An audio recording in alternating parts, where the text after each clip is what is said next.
कोविड-19 के आने के बाद में मास्क की इतनी ज्यादा बढ़ोतरी हुई है कि मतलब मास्क की इनोवेशंस को ही देख लो। ट्रांसपेरेंट मास्क आ रहा है, स्माइली मास्क आ रहा है, और वो स्पीकर वाला मास्क तो आपको याद ही होगा जिसके अंदर माइक होता है, बाहर स्पीकर होता है, आप माइक में कुछ बोलोगे, बाहर वो आपकी लैंग्वेज को कन्वर्ट करके बता देगा। तो ये एक इस तरीके का मास्क था जिसको दूसरी कंट्रीज के अंदर भी यूज किया जा सकता है, जहां पर आपको दूसरी लैंग्वेज में बात करनी नहीं आती, लेकिन आप अपनी लैंग्वेज में बात करके उस बातों को कन्वर्ट करके बता सकते हो सामने वाले को। तो ये कुछ अच्छा मास्क था, लेकिन यहां पर एलजी ने कहा मैं क्यों पीछे रहूं, मैं भी मास्क बनाऊंगा। तो उन्होंने एक एयर प्यूरिफायर का मास्क बनाया है जिसके अंदर एयर ब्लोवर भी मौजूद है, और वो एक साइड से एयर इनटेक करता है, दूसरी साइड से एयर को बाहर निकालता है, जिससे कि आपको फिल्टर्ड एयर मिलती है। मतलब एयर प्यूरिफायर मास्क है तो फिल्टर्ड एयर आपको मिलेगी। 8 घंटे तक चलता है, और इसी के साथ साथ इसमें 820 mAh की बैटरी लगी हुई है। क्योंकि देखो, घर पे तो हमें खैर इसकी जरूरत है नहीं, घर पे लोग एयर प्यूरिफायर लगा लेते हैं, लेकिन अगर बाहर घूम रहे हो वो भी इस कोविड-19 के वक्त में, तो आप इसको प्रेफर कर सकते हो। क्योंकि एक तो एयर क्वालिटी खराब है, ऊपर से कोविड-19, तो ये बड़ी अच्छे तरीके से काम कर सकता है। हालांकि अभी भी इसको रिलीज नहीं किया गया और ना ही इसके पैसे के बारे में बताया गया। हाँ, लेकिन ये मोबाइल के साथ कनेक्ट हो सकता है, ये बताया गया। इसको आप मोबाइल से चार्ज कर सकते हो, ये भी बताया गया। और ये भी बताया गया है कि ये सितंबर में रिलीज किया जाएगा। सोशल मीडिया के ऊपर फेक फॉलोवर का चक्कर तो आपको पता ही होगा। अभी कुछ ही दिनों पहले मुंबई के एक बंदे को पकड़ा गया था जो कि ऐसी सर्विस चला रहा था, और यहीं पर अब फेसबुक को मालूम चला है भैया ये सर्विस तो कई जगहों पर चल रही है, जहां पर उन्होंने यूके के एक डेवलपर को पकड़ा है जो कि फेक एंगेजमेंट सर्विस चलाता था, जिसका नाम था नकरुक्टा, जो कि फेक इंस्टाग्राम के लाइक्स, कमेंट्स, व्यू, फॉलोवर दिया करता था अपनी सर्विस के तौर पे, जो कि ऑफिशियली चल रहा था वहां पे। मतलब ये क्या करता था कि बॉट्स इसने लगा रखे थे, ऑटोमेटेड सॉफ्टवेयर जो होते थे जो अपने आप ही अकाउंट जनरेट कर लेते हैं, तो उसको इसने चला रखा था, और वो सारा ये काम करते थे जहां पर fake like, view, follower, comments मिला करती थी। आजकल आपने यूट्यूब पे लाइव स्ट्रीम में भी देखा होगा, कई इसी तरीके की चीजों को यूज करते हैं। और इसी के साथ साथ इन्होंने स्पेनिश डेवलपर को भी इसी तरीके से पकड़ा है। एक न्यूजीलैंड की कंपनी को इन्होंने लॉ सूट मारा है जो कि इस तरीके की सर्विस चलाते हैं जहां पर फेक चीजें प्रोवाइड की जा रही हैं इस तरीके के सोशल मीडिया के ऊपर, जहां पर इंस्टाग्राम जो कि इनका खुद है, तो उसके ऊपर तो ये सारे काम कर सकते हैं। और शुक्र मनाओ कि इनको अभी मुंबई वाले के बारे में शायद पता नहीं चला है, वरना उसके ऊपर भी लॉ सूट मार देते, जिसमें बड़े बड़े सेलिब्रिटीज भी फंसे हैं जिनसे पूछताछ हुई है, जिसमें बादशाह एक था और कई सारे बड़े बड़े सेलिब्रिटीज जिनके नाम आ रहे हैं कि शायद इनके पास भी फेक फॉलोवर मौजूद हैं। चाहे दीपिका पादुकोण की बात की जाए, या फिर प्रियंका चोपड़ा की बात की जाए, या फिर इसी तरीके के कई बड़े बड़े सेलिब्रिटीज की। आप में से बहुत से लोग जानते होंगे कि मूवी कई बार ऐसा होता है कि जिस दिन रिलीज होती है उसी की शाम को पायरेटेड वेबसाइट्स पे आ जाती है, लेकिन इनको लीक करने में किनका हाथ होता है, ये कैसे लीक कर डालते हैं मूवीज, वो तो खैर एक सीक्रेट ही है, वो बताया नहीं गया है। लेकिन जो मूवीज लीक करते हैं उनमें से 3 लोगों को पकड़ा जा चुका है, जहां पर बताया जा रहा है कि ये पिछले 10 सालों से मूवीज लीक करने का काम कर रहे थे, जो कि बड़ी बड़ी बजट की मूवियां होती थी, चाहे हॉलीवुड की कह लो, बॉलीवुड की कह लो। तो यहाँ पर 3 लोगों को पकड़ा गया है जो कि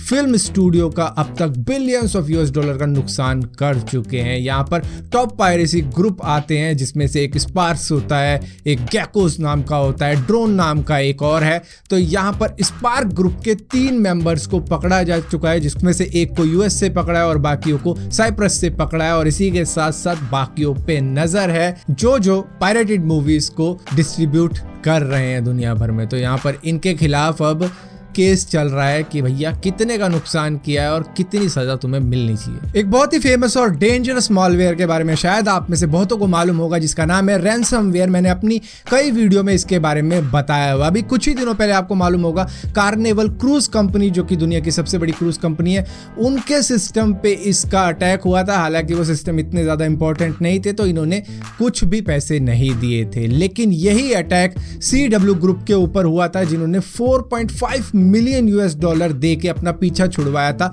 इस मॉलवेयर से। इसी के साथ साथ ट्रैवल एक्स के ऊपर यह अटैक हुआ था, जहां पर उन्होंने $2.3 मिलियन दिए थे और इस रैंसमवेयर से अपना पीछा छुड़वाया था। इसका काम ही यही होता है कि ये पीसी को इनक्रप्ट कर देता है, जिसके बाद में अगर आपको उसमें जो डेटा है वो बचाना है तो पैसे चुकाने पड़ेंगे और पैसे चुका कर ही आप अपने डेटा को बचा सकते हो, वरना वो सारा का सारा डेटा इंक्रिप्टेड ही रहेगा। और ये शायद एक टाइम लिमिट भी देते हैं जहां पर वो बाद में डिलीट भी कर देते हैं। तो उस डेटा को अगर बचाना है तो रैंसम देना ही पड़ेगा, जो भी ये मांगते हैं। अब यही सेम अटैक टेस्ला के ऊपर होने की कोशिश हुई थी, जहां पर एक रशियन सिटीजन पकड़ा गया है, जिसको रशियन सिटीजन कह लो, रशियन हैकर कह लो। दरअसल ये यूएस के अंदर ट्रेवल करने गया था, जहां पर इसकी उम्र मैं बता देता हूं 27 साल है। इसका नाम है एगोर आइगोरविच, जिसने एक रशियन स्पीकिंग टेस्ला एम्प्लॉइज के साथ में दोस्ती करी और दोस्ती करने के बाद में उसको बोला कि $1 मिलियन ले ले मुझसे और किसी तरीके से टेस्ला की गिगा फैक्ट्री जो कि नवेदा के अंदर है, जहां पर ये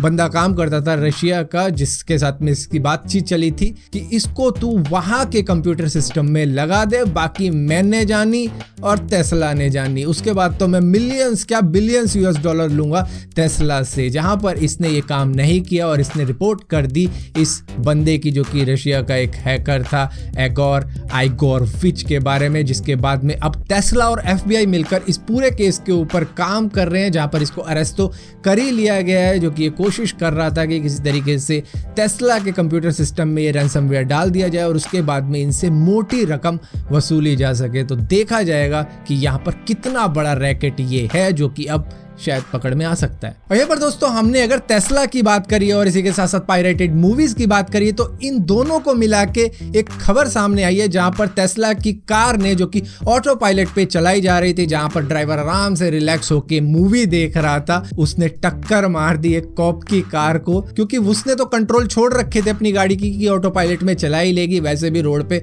कौन जा रहा है। जहां पर पुलिस की कार में ही टक्कर मार दी, पुलिस वाला हाथ देता रह गया और ये ले गया उसे। इससे मालूम चलता है कि ऑटो पायलट पर अभी भी विश्वास नहीं किया जा सकता। हम इतने ज्यादा रिलैक्स होके नहीं बैठ सकते सिर्फ ये सोच के कि आर्टिफिशियल इंटेलिजेंस इंसान के भी दिमाग से तेज है, इंसान की सोच से भी तेज है, जो एक झटके में फैसले ले सकता है। और यहाँ पर दोस्तों नासा की स्टडी में ये पाया गया है कि अर्थ पर रहने वाले बैक्टीरिया स्पेस में भी कई सालों से टिके हुए हैं, जिससे कि ये पता चलता है कि अगर हम मून पर भी चले जाते हैं, मार्स पर भी चले जाते हैं, तो ये बैक्टीरिया वहां भी सर्वाइव कर सकते हैं। और इसी के साथ साथ ये भी मालूम चला है कि पानी सिर्फ मून और मार्स पे ही नहीं, बल्कि ऐसे कई प्लेनेट है जहां पर मौजूद है और जहां पर ह्यूमन सर्वाइव कर सकते हैं। फिलहाल के लिए दोस्तों इस वीडियो के अंदर इतनी अपडेट्स थी। अगर वीडियो आपको पसंद आती हो तो इस वीडियो को लाइक जरूर करना, शेयर जरूर करना और इसी तरीके की और भी वीडियो देखने के लिए इस चैनल को सब्सक्राइब जरूर करना। और सब्सक्राइब किया है तो बेल का आइकन जरूर दबाना, वरना आपको मालूम नहीं चलेगा मैंने को वीडियो डाली भी है।